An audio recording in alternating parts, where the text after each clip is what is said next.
At certain points in life, the question is no longer how to live, but why. Not because something has broken, but because something is quietly asking to be named.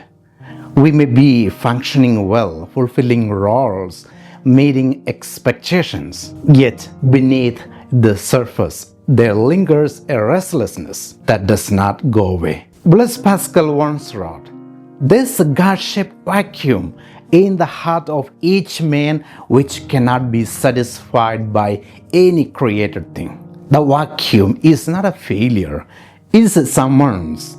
It appears when life is asking us to move from routine into meaning, from repetition into mission. The gospel places Jesus at precisely such a threshold.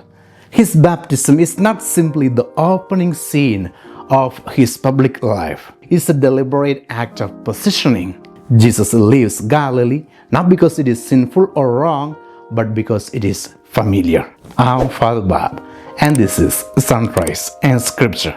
Comfort, as Søren Kierkegaard warned, is often the enemy of becoming. The most common form of despair is not being who you are.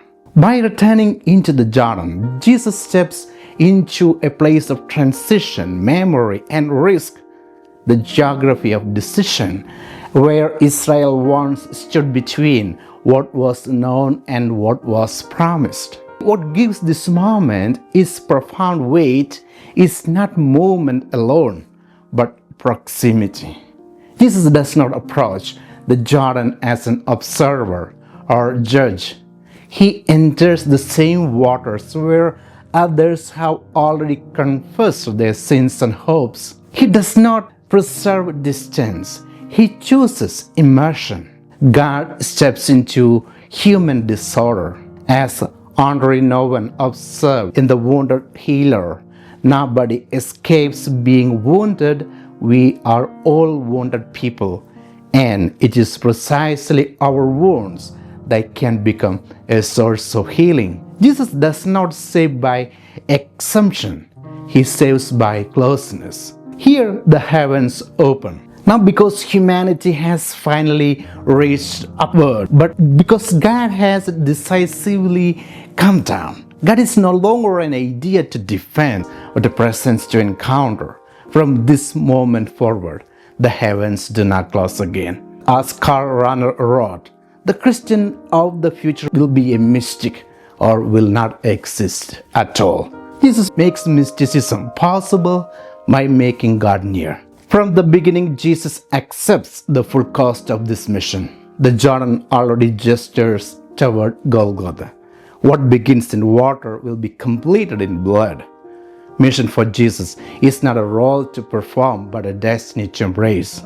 And this is where the gospel turns toward us. In baptism, we are drawn into the same pattern: descent before ascent, surrender before fulfillment.